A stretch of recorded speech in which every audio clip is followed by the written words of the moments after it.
salad. Yummy, yummy. In 1991, 4 students studying childhood development at Macquarie University came together on a project. They would make music aimed at children with the intention of cheesing the basics, from colors to numbers to even fruits and veggies. Today, these men are some of the most well-known children entertainers ever.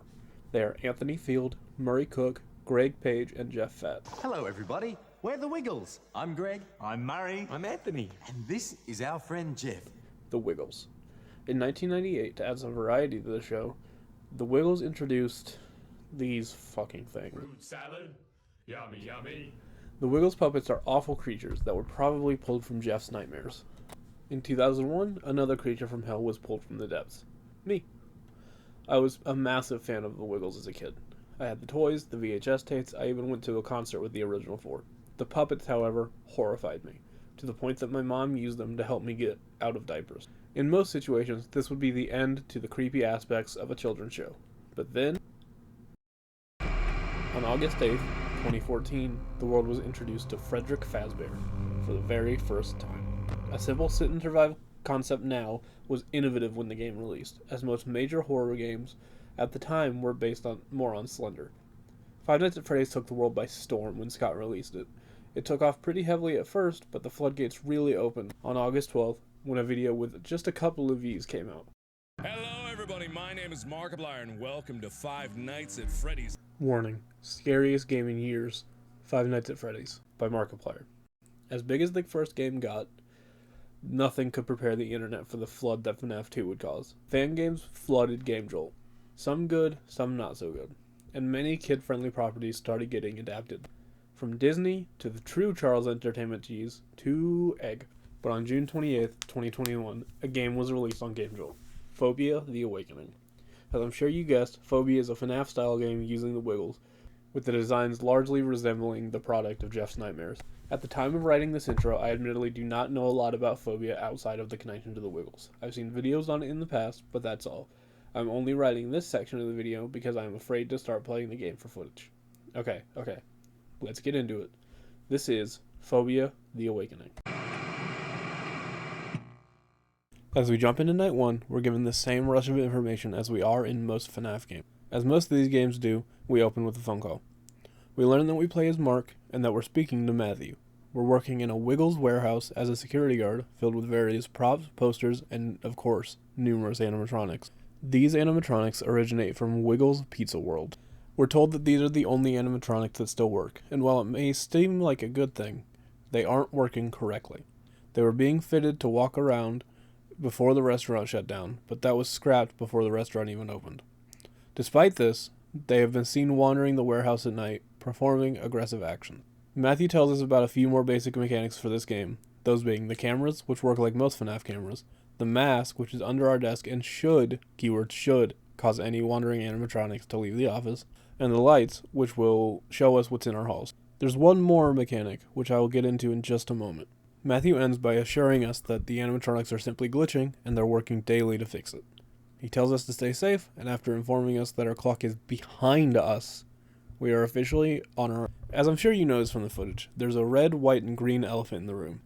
Now, if you know anything about the early Wiggles, which this game pulls heavily from, you're probably thinking the same thing I was. That's not a Wiggle. That's not Henry, Wags, or Dorothy. Who the hell is that? Meet Jimmy the Elf. Jimmy came from a Christmas music video of the same name in Christmas of 2000. I know, it's a deep cut by the developer. Ease? Admittedly, I'm not too sure how to pronounce it. In the description, though, are their links. Go give them some love, they do some great work. Anyways, Jimmy John Sandwiches is active every night and is there to keep us from getting too comfortable. Jimothy here is a passive threat. If you look away from him for any reason, be it to look at your camera, put on the mask, or even check the time, Jim Jom has a chance to enter his next phase. He has 6 phases before attacking, the last of which has his hand on the table. When he gets this far, you can finally pull that lever in front of you, which will shock him and send him back into phase 1. Fuck you, Jimmy.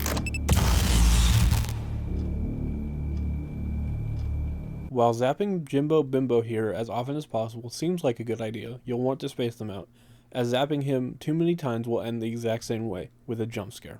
Also active on night 1 are 2 of our wiggly boys, Jeff and Murray, the red and purple ones. Jeff and Murray are basically identical in mechanics. Both enter a hallway, step closer bit by bit, and finally enter the office. When they come into the office, simply throw your mask on, and if you're fast enough, you're safe. Truthfully, Night 1 can be beaten by simply staring at Jimmy and keeping the mask on, but where's the fun in that? But of course, it can't stay this easy forever.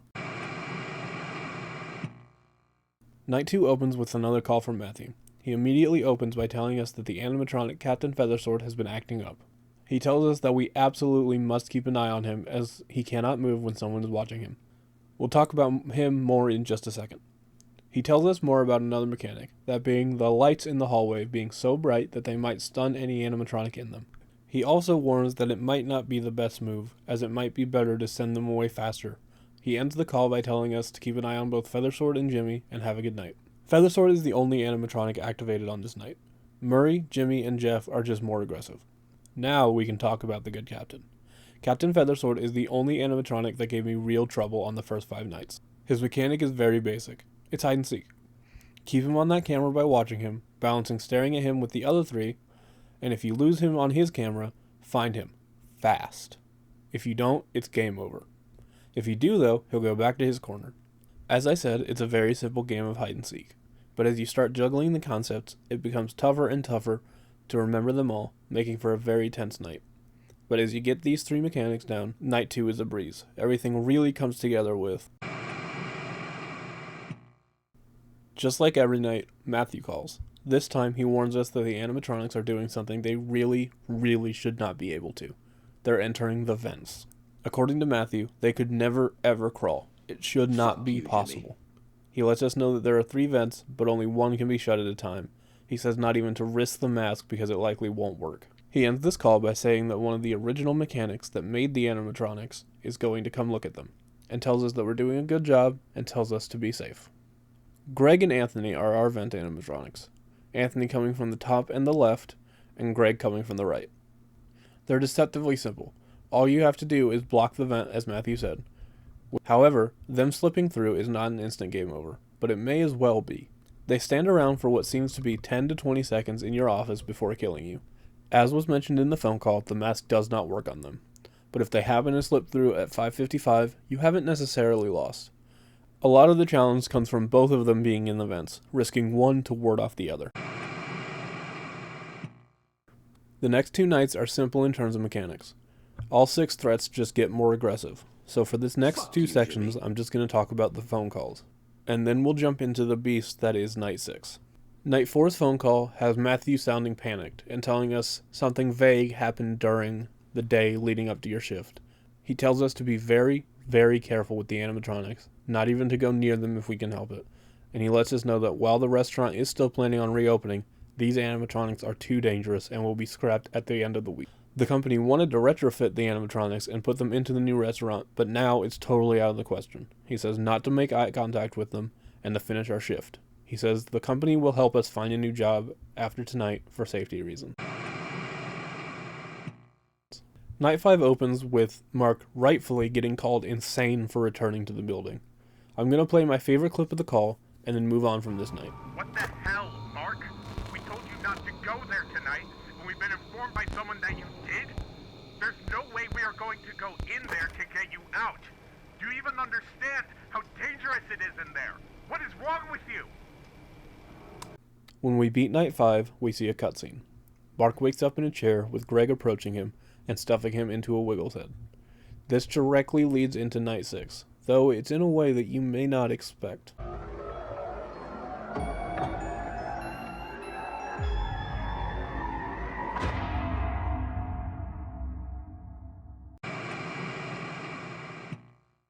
Night 6 opens with only 2 animatronics active, Captain Feathersword and Jim Bim the Pounder.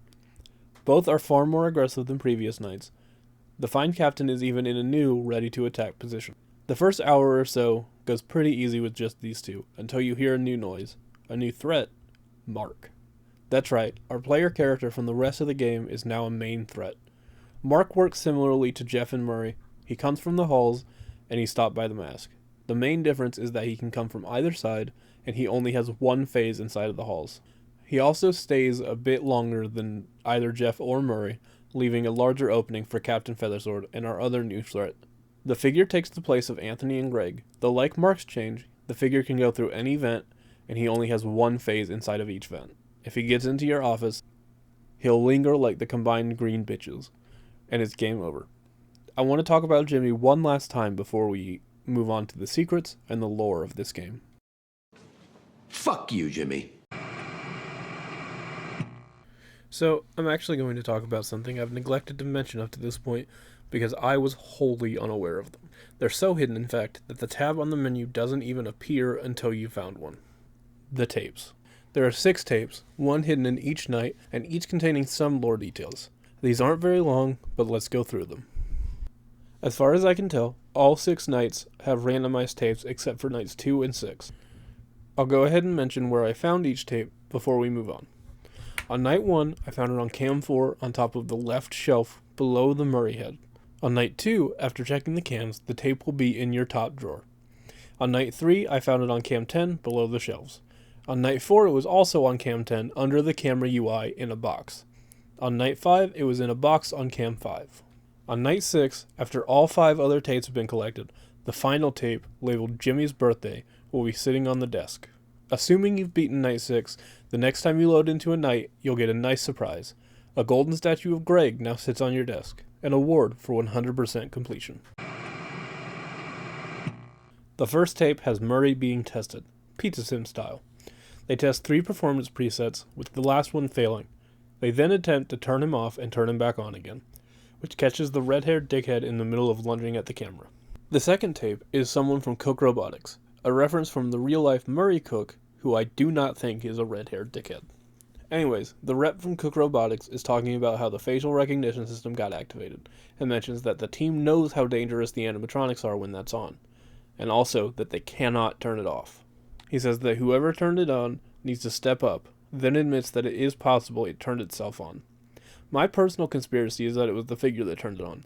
I have no evidence for this. It's literally just a gut feeling. Tape 3 is a couple of people in the warehouse talking about the other company that was mentioned in one of the nights having a shady past. He says that they're worried about that being combined with the aggressive behavior of the animatronics. Tape 4 is another test. It's Captain Feathersworth this time. It immediately goes wrong. They activate the animatronic and, well, this one isn't long, so I'll just show you.